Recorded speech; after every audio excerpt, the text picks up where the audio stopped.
Hello friend, welcome to my YouTube channel biology all in one. आज के इस video में हम आपको यूकैरियोटिक सेल के बारे में बताएंगे। आइए दोस्तों, बात करते हैं यूकैरियोटिक सेल की। यूकैरियोटिक सेल में जो यूकैरियोट वर्ड है वो मेनली दो शब्दों से मिलकर बना होता है। यू का मतलब होता है ट्रू और कैरियोट का मतलब होता है न्यूक्लियस। मीन्स ऐसी वेल डेवलप्ड सेल जिनके अंदर ट्रू न्यूक्लियस प्रेजेंट होता है, उन सेल्स को हम यूकैरियोटिक सेल बोलते हैं। ये जनरली वेल डिफाइंड सेल होती हैं। मीन्स इनके अंदर ट्रू न्यूक्लियस तो प्रेजेंट होता ही है, साथ में हर फंक्शन को परफॉर्म करने के लिए अलग अलग कंपार्टमेंट जो हैं वो प्रेजेंट होते हैं। इसलिए इस सेल को हम वेल डेवलप्ड सेल भी कहते हैं। यूकैरियोटिक सेल जो होती है वो एक एडवांस टाइप ऑफ सेल है।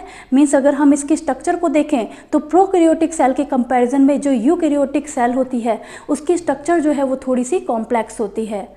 यूकैरियोटिक सेल जिन ऑर्गेनिज्म में पाई जाती है उन ऑर्गेनिज्म को हम यूकैरियोट्स की कैटेगरी में रखते हैं। और यूकैरियोट की कैटेगरी में जनरली सारे के सारे प्लांट्स को, सारे के सारे एनिमल्स को, सारी की सारी फंजाई को और सारी की सारी एल्गी को रखा गया है, एक्सेप्ट वन एल्गी, केवल एक एल्गी को छोड़कर, जिसे हम ब्लू ग्रीन एल्गी कहते हैं। केवल ब्लू ग्रीन एल्गी को छोड़कर बाकी सारी एल्गी को भी यूकैरियोटिक सेल की कैटेगरी में, यूकैरियोट्स की कैटेगरी में रखा गया है। यूकैरियोटिक सेल जो होती है वो in comparison to the prokaryotic cell काफ़ी एडवांस होती है और इसका साइज़ भी प्रोकैरियोटिक सेल के कंपैरिजन में काफ़ी बड़ा होता है। ये बहुत ही कॉम्प्लेक्स होती है और इसके अंदर वेल डिफाइंड न्यूक्लियस, जैसा कि हमने आपको बताया कि इसके अंदर वेल डिफाइंड न्यूक्लियस प्रेजेंट होता है जो कि एक मेम्ब्रेन, जिसे हम न्यूक्लियर मेम्ब्रेन बोलते हैं, उससे कवर्ड रहता है। यहाँ पर हमने आपको with the help of plant cell eukaryotic cell के बारे में सारी बातों को डिस्क्राइब करेंगे कि क्यों यूकैरियोटिक सेल जो है वो प्रोकैरियोटिक सेल के कंपैरिजन में काफ़ी एडवांस होती है, काफ़ी वेल डेवलप्ड होती है। सबसे पहले हम बात करते हैं सेल वॉल की। लाइक प्रोकैरियोटिक ऑर्गेनिज्म की तरह कुछ ऐसे यूकैरियोटिक ऑर्गेनिज्म होते हैं जिनके अंदर सेल वॉल जो है वो प्रेजेंट होती है, और कुछ ऐसे भी होते हैं जिनमें प्रेजेंट नहीं होती, लेकिन जिनमें प्रेजेंट होती है उसका एक एग्जांपल है प्लांट सेल। क्योंकि हम यहाँ पर आपको with the help of plant cell eukaryotic cell के बारे में बता रहे हैं, तो सबसे पहले हम बात करेंगे सेल वॉल की कि यूकैरियोटिक सेल में भी सेल वॉल प्रेजेंट होती है।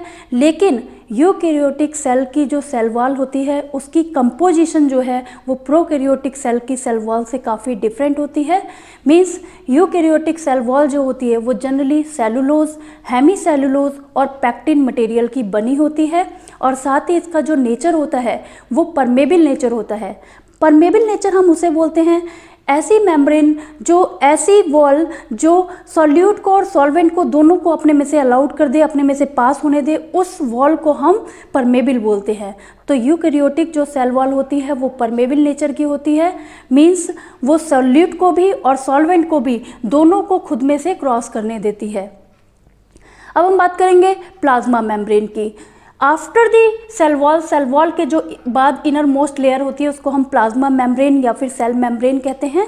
यूकैरियोट और प्रोकैरियोट दोनों के अंदर सेल मेम्ब्रेन प्रेजेंट होती है और लगभग दोनों की कंपोजिशन जो है वो एक जैसी होती है। मीन्स दोनों ही जगह ये जो सेल मेम्ब्रेन होती है वो जनरली फॉस्फोलिपिड बाइलेयर की बनी हुई होती है, और साथ ही इसमें कुछ प्रोटीन जो हैं वो भी इन्वॉल्व होती हैं, ट्रांसपोर्ट प्रोटीन, जो कि इसकी हेल्प करती हैं ट्रांसपोर्टेशन करवाने में। एक्सटर्नल मीडियम से अगर किसी भी चीज़ को सेल के अंदर एंटर करना है तो विद द हेल्प ऑफ कोई भी चीज़ जो है with the help of protein, certain protein होती हैं, उसी प्रोटीन की हेल्प से कोई भी चीज़ जो है वो इस प्लाज्मा मेम्ब्रेन को क्रॉस कर पाती है।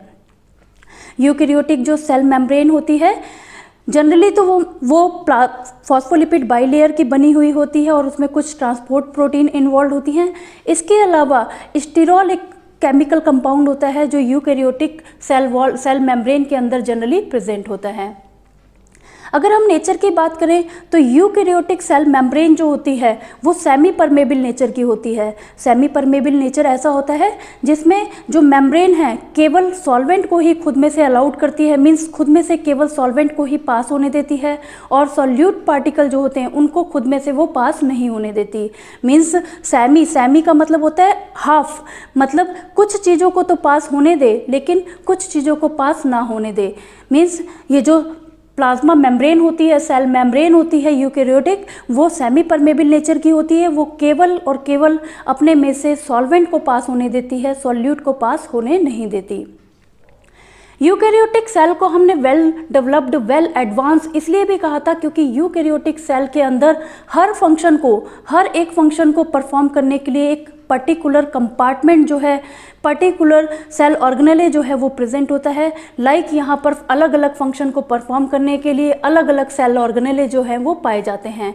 जैसे अगर हम बात करें एनर्जी मेटाबॉलिज्म की, कि एनर्जी मेटाबॉलिज्म के लिए यूकैरियोटिक सेल के अंदर कौन से सेल ऑर्गेनेले होते हैं, तो हम जनरली देखते हैं कि यूकैरियोटिक सेल के अंदर एनर्जी मेटाबॉलिज्म करवाने के लिए जनरली 2 सेल ऑर्गेनेले होते हैं, जिसमें एक जो है उसको हम क्लोरोप्लास्ट बोलते हैं और जो दूसरा सेल ऑर्गेनेले होता है उसको हम माइटोकॉन्ड्रिया बोलते हैं। क्लोरोप्लास्ट जो है वो केवल प्लांट सेल में और एल्गल सेल में पाया जाता है, क्योंकि जो प्लांट सेल और एल्गल सेल होती है केवल इन्हीं दोनों के पास जो है वो फोटोसिंथेसिस करने की एबिलिटी, फोटोसिंथेसिस करने की कैपेबिलिटी जो है वो प्रेजेंट होती है due to presence of this cell organelle, जिसको हम क्लोरोप्लास्ट बोलते हैं। इसीलिए प्लांट और एल्गल सेल के अंदर ही केवल क्लोरोप्लास्ट जो है वो प्रेजेंट होता है। अगर हम बात करें एनिमल सेल की, तो एनिमल सेल के अंदर ये क्लोरोप्लास्ट जो है, ये सेल ऑर्गेनेले जो है वो प्रेजेंट नहीं होता, क्योंकि जितने भी एनिमल्स होते हैं वो ऑटोट्रॉप नहीं होते, वो अपने फूड को खुद सिंथेसाइज नहीं कर सकते। इसलिए जो एनिमल सेल होती है, एनिमल सेल के अंदर क्लोरोप्लास्ट प्रेजेंट नहीं होता, जबकि प्लांट सेल जो होती है, एल्गल सेल जो होती है, वो इनऑर्गेनिक फूड का यूज़ करके, इनऑर्गेनिक केमिकल कंपाउंड का यूज़ करके ऑर्गेनिक फूड की सिंथेसिस करवा सकती है, मीन्स फोटोसिंथेसिस को परफॉर्म कर सकती है। इसलिए ओनली एल्गल सेल में और प्लांट सेल के अंदर ही क्लोरोप्लास्ट जो है वो प्रेजेंट होता है। और क्लोरोप्लास्ट का काम होता है कि इनऑर्गेनिक केमिकल कंपाउंड का यूज़ करके in the presence of sunlight and chlorophyll, जहाँ पर भी उन्हें क्लोरोफिल मिलेगी और दूसरे पिगमेंट कंपाउंड मिलेंगे, तो उसकी हेल्प से वो सनलाइट का यूज़ करके, इनऑर्गेनिक कंपाउंड का यूज़ करके ऑर्गेनिक फूड की सिंथेसिस करवाता है, जिस प्रोसेस को हम फोटोसिंथेसिस के नाम से जानते हैं। अब हम बात करेंगे माइटोकॉन्ड्रिया की। माइटोकॉन्ड्रिया जो है वो भी एनर्जी मेटाबॉलिज्म में बहुत बड़ा रोल प्ले करता है। माइटोकॉन्ड्रिया को जनरली हम power house of the cell बोलते हैं। इसे power house of the cell इसलिए कहा जाता है क्योंकि माइटोकॉन्ड्रिया के अंदर ही सारे रेस्पिरेटरी एंजाइम्स जो हैं वो प्रेजेंट होते हैं और माइटोकॉन्ड्रिया के अंदर ही एटीपी का प्रोडक्शन करवाने का काम परफॉर्म होता है। इसलिए हम माइटोकॉन्ड्रिया को power house of the cell बोलते हैं। इसके अलावा अगर हम बात करें न्यूक्लियस की, तो यूकैरियोटिक सेल का न्यूक्लियस जो है उसके अंदर जो क्रोमोसोम है वो लीनियर फॉर्म में प्रेजेंट होते हैं और एक प्रोटीन जिसको हम हिस्टोन प्रोटीन कहते हैं वो हिस्टोन प्रोटीन के साथ एसोसिएटेड होते हैं। और जो काम होता है, जो रेप्लिकेशन और ट्रांसक्रिप्शन का काम होता है, रेप्लिकेशन वो प्रोसेस होता है जिसमें डीएनए की कॉपी करी जाती है, मीन्स जो पेरेंट डीएनए है वो डॉटर डीएनए की फॉर्मेशन करवाता है, उस प्रोसेस को हम रेप्लिकेशन बोलते हैं। तो जो रेप्लिकेशन का काम होता है और ट्रांसक्रिप्शन का काम होता है, मीन्स डीएनए से आरएनए की फॉर्मेशन को हम ट्रांसक्रिप्शन बोलते हैं। ये दोनों ही जो फंक्शंस होते हैं वो दोनों के दोनों फंक्शन जो है वो न्यूक्लियस के अंदर परफॉर्म होते हैं। और after the formation of transcript, जो ट्रांसक्रिप्ट बनता है, जो एमआरएनए बनता है, डीएनए से जो एमआरएनए की सिंथेसिस होती है, उस एमआरएनए को साइटोसोल में रिलीज कर दिया जाता है, साइटोसोल में भेज दिया जाता है। और जब वो एमआरएनए साइटोसोल में आता है तो साइटोसोल में प्रेजेंट जो राइबोसोम होते हैं, यूकैरियोटिक सेल जो होती है उसमें generally ATS type of ribosome होते हैं। एटीएस टाइप ऑफ राइबोसोम कौन से होते हैं?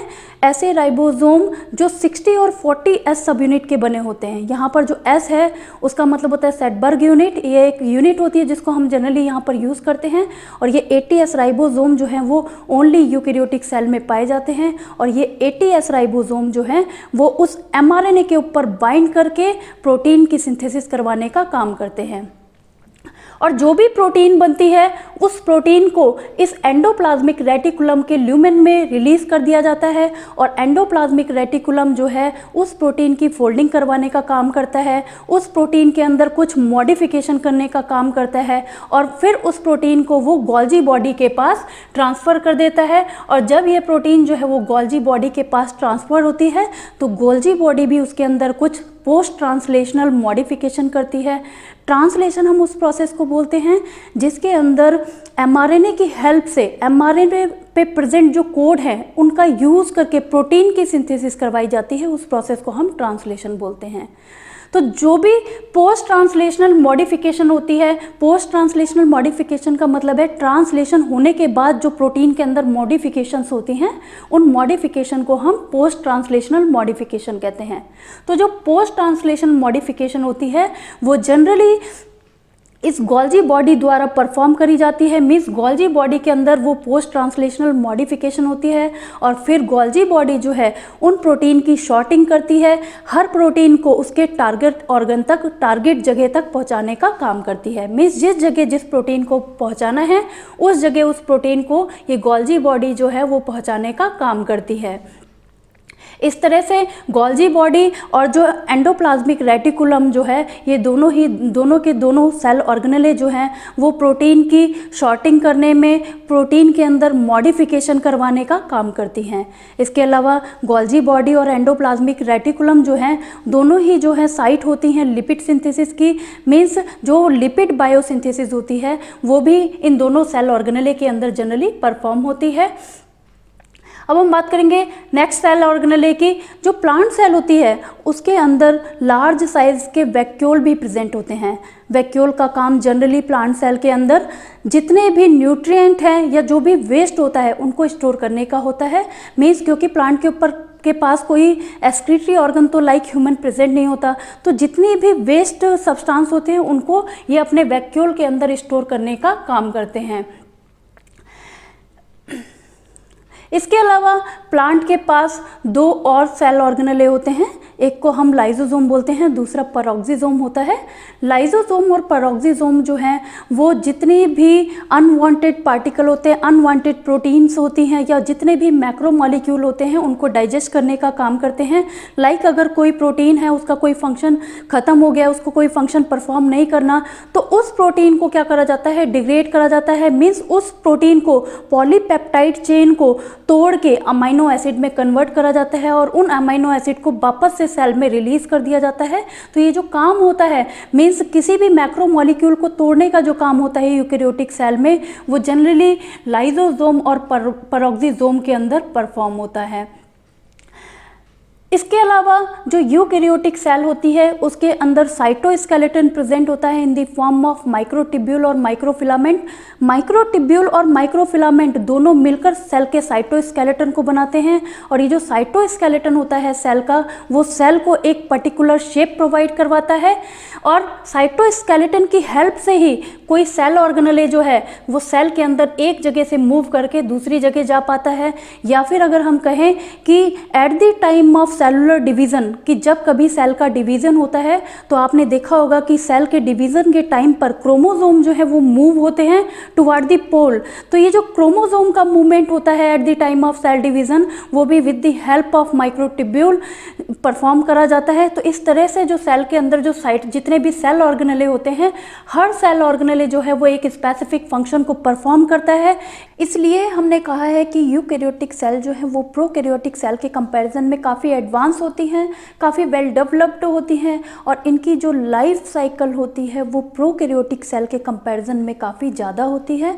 मीन्स यूकेरियोटिक सेल की जो लाइफ साइकिल है वो 24 आवर की देखने को मिलती है। आई होप दोस्तों आपको ये वीडियो जो है वो समझ में आया है। अगर आपको ये वीडियो समझ में आया है तो आप इस वीडियो को लाइक और शेयर करें और साथ ही हमारे चैनल को सब्सक्राइब भी करें। Thank you.